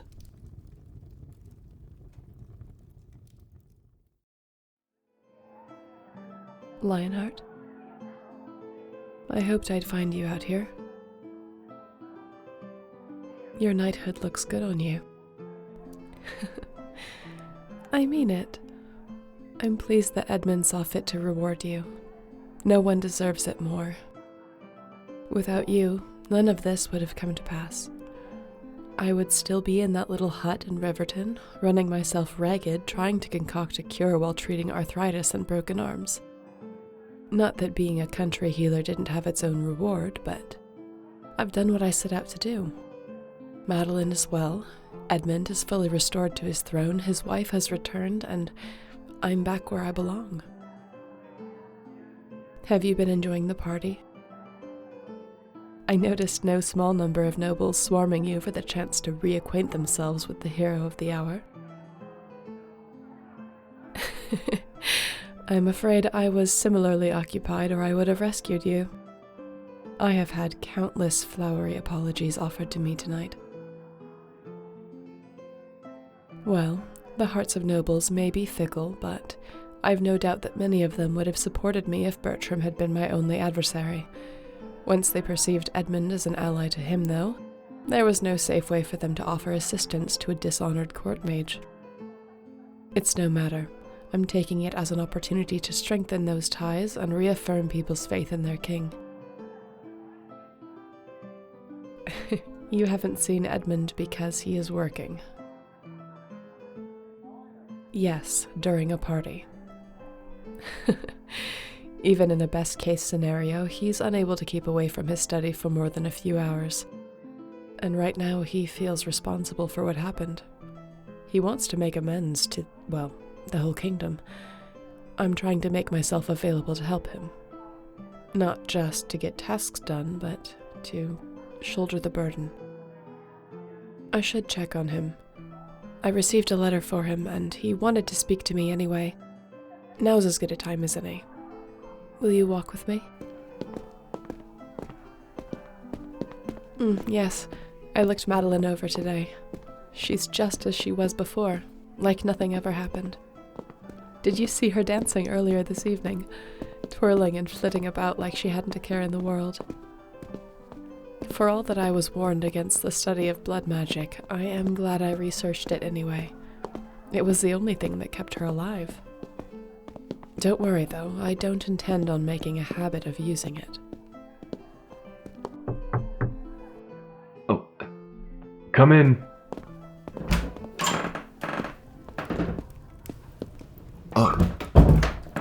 You two should be enjoying the celebrations. So should you. I have so much to get done. So many of Bertram's decisions to undo. It may not have been my fault, but the neighboring kingdoms won't look kindly on a king who fell prey to such an attack. Especially when I slighted many of them. We will help you, Ed. What's next on your list? I've already ordered the withdrawal of troops from the eastern borders. Bertram had launched a campaign in my name to take over the Tern River Valley for our kingdom, going against the peace treaty that my father signed 2 decades ago. I'm sending the kingdom and the villages monetary reparations and a sincere apology. That's a good start. I also had an audience this morning with a young orc woman who brought reports of bandits attacking peaceful farming villages along the northern border. There is a woeful lack of protection for that area since Bertram diverted the troops. As luck would have it, though, that particular woman is a leader of a band of fighters who offered up their swords to my service. I presume you took her up on it. I did. She and her village still believe in me, so I wanted to reward that loyalty. I gave her a commission and command over 2 additional battalions, and I've pledged funds to help those villages rebuild. I've allotted bonuses to Bertram's remaining troops and ordered them to other regions to quell the unrest. My hope is that they'll be able to accomplish that while they're already on their way home for a well-deserved break. I want this kingdom to know peace for a time. That's wonderful. I'm sure they'll see the truth of your actions. Have we heard anything about the Duke? I did receive an update from Miri, yes. I've been waiting to read it until you had a moment to spare. Now is a good time. All right. Your Majesty, the use of Arlo's truth serum on Duke Nigel Bertram has proven all of your worst fears. The Duke's plan was to take over the throne, slowly displacing you from power until he could fake your death of natural causes. The Lady Elwyn, being his most likely adversary, was easy to remove from the picture once his hold on your mind was complete. He has confessed to schemes dating back to the rule of your father, the late king.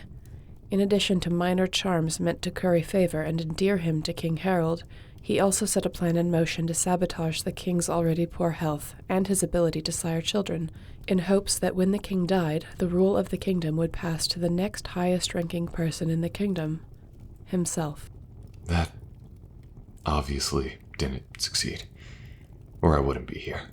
There's more. Arlo noted that there was only 1 year during which the disgraced duke was not present at the king's side, as he had been sent as an ambassador on a tour of the island territories. At the end of that year, you were born. Under the effect of the truth serum, the duke expressed extreme frustration and anger at this turn of events, particularly when it was discovered that you, as a child, did not suffer the same affliction that your father had carried through his whole life. His primary victim was wasting away at a rate that he deemed acceptable, but the heir to the throne was perfectly healthy. Imagine his glee when you were sent to the front, the most dangerous battles in the war, in your father's stead. He hired assassins to attempt to take you out on the battlefield, but he did not account for a young sorceress who happened to become your constant companion, and incidentally thwarted every attempt on your life.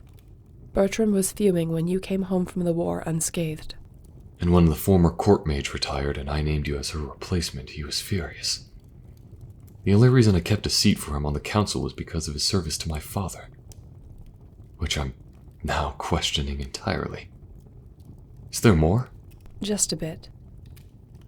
Bertram has stated that when Princess Madeline was born, he believed all hope was lost, until the princess was discovered to be suffering from the same hereditary affliction that had plagued her grandfather. It would be easy for him to handle a very sick child, leaving only the parents to deal with. He stated in frustration, though, that the damned witch had come up with a way to keep the girl alive and was always at her side. He concocted a poison for the child that he would slip into her nightly potion, thereby implicating Lady Aelwyn, and prepared a mind control amulet to be used on you, Your Majesty. Then he lay in wait to spring his trap. You presented the opportunity yourself when you sought treatment from him, and he seized the chance wholeheartedly. The final piece of this scheme was to steal a notebook in Headmaster Arlo's possession that once belonged to the former court mage, Maria Ashby. Within there were notes that detailed the former king's illness, which he worried could be used to implicate him. He also stole Arlo's spell focus in order to prevent the headmaster from detecting or reversing the mind control. Lady Aelwyn's use of blood magic was a deviation from the plan, but it did allow him to frame her even more clearly. This testimony was heard in a hall of 20 witnesses using the standard dose of truth serum. We await your orders as to the Duke's punishment, Your Majesty. Ever your servant, Miri, Lady of Shadows. That's all. I cannot believe I trusted him. We all trusted him, Ed. This isn't on you. What are you going to do? He's tried to endanger 3 generations of royalty. He must be executed. What do I do about his territory? He's had the run of that county for 40 years. Replacing him would be best, but who would know the people and the unique needs of that county?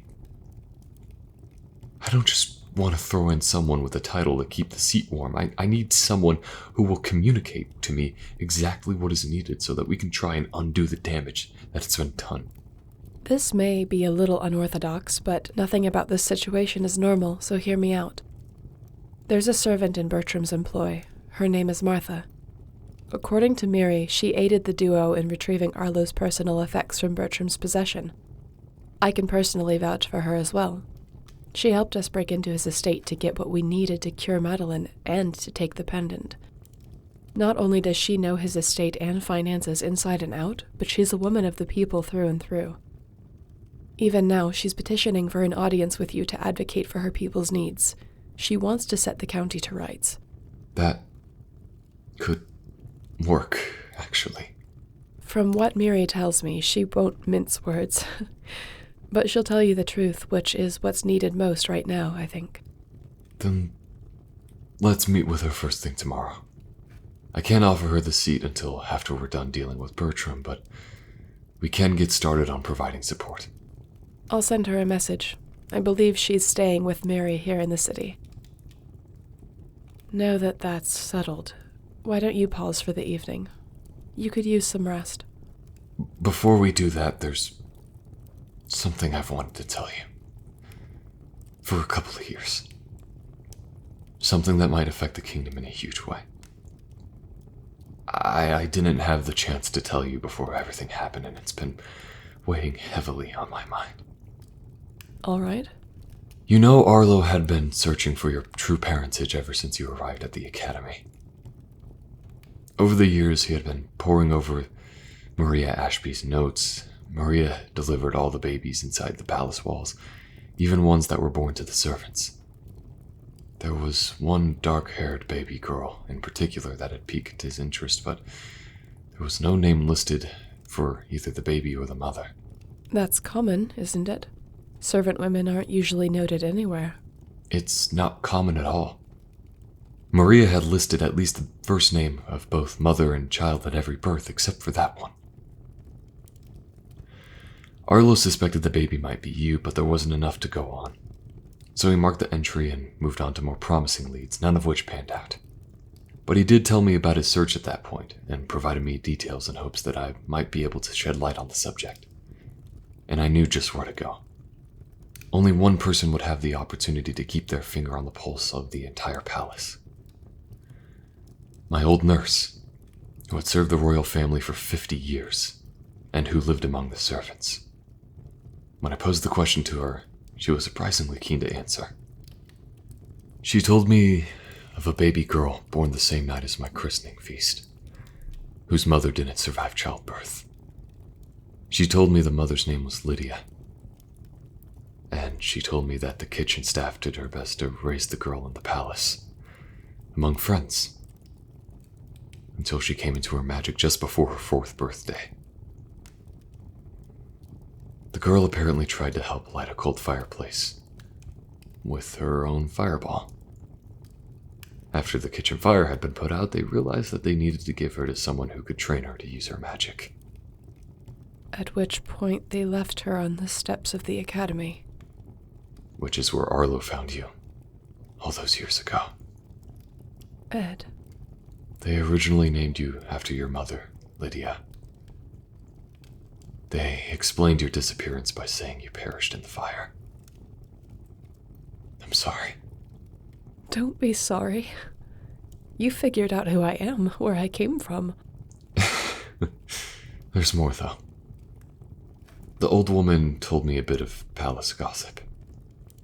That King Harold was particularly fond of his chambermaid. My father's wandering eye was never much of a secret growing up, I'm afraid, but it was a secret that he fathered a child with the maid. Maria and the old woman were the only two who knew, which is why, to protect the child's identity, he never wrote down the name of either mother or child at birth. You cannot be serious. Gwen, you're King Harold's daughter. And my slightly younger sister. That's why your blood called out to me at Bertram's estate. And why your magic responded to me on the battlefield. You're my brother? After all this time.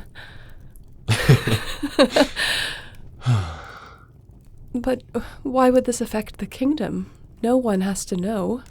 The thing is, Gwen, you have a legitimate claim to the line of succession, if you want to take it. I won't be making any such claim, and you know it. I may be able to barely navigate politics, but I leave the skillful handling of them to you. I want nothing more than to be your court mage and continue being a part of your family. I do plan to still announce these findings, to set things right in the kingdom. I appreciate the thought, Ed, but that's not necessary. It will just cause more unrest for you. I am tired of secrets running amok. This story will be told, and the people will love you no less for it.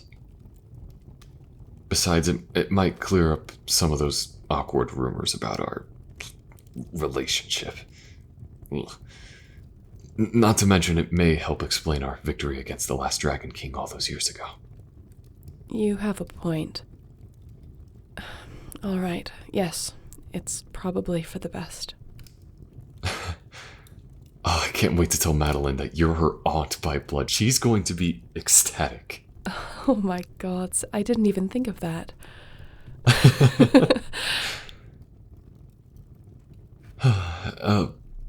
One last small matter of business. There's a parcel of land on the coast, about half a day's ride from the city. A mid-sized estate in that peaceful area. I'd like to gift it to the two of you. Don't worry, I'm not banishing you from your work here, but I do want to give you a place of your own, away from all this. Consider it a very meager thanks for saving me, my daughter, and the kingdom. We accept your kind gift. Thank you, brother. You're welcome, sister. Now I owe my wife a dance. I'll see you back at the party.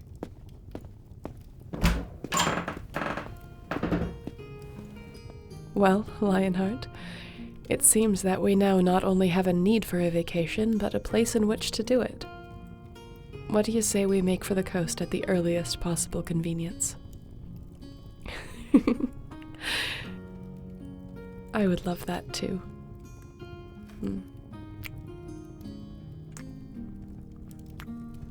Shall we rejoin the party? Yes, we can dance right here. Just us, and no one else. And this time, there are no glamours, no masks to hide who we are. I see you for who you are, what you are, my Lionheart, and I love you for it.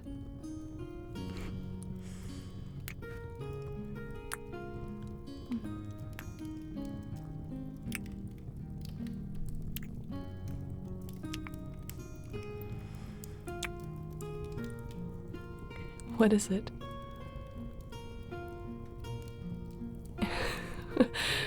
I suppose this would be the first time you've sensed pure joy radiating off of me. It's been a fair while since I've felt it. Well, with you at my side, Lionheart, I'm quite certain I'll feel this way for a very, very long time.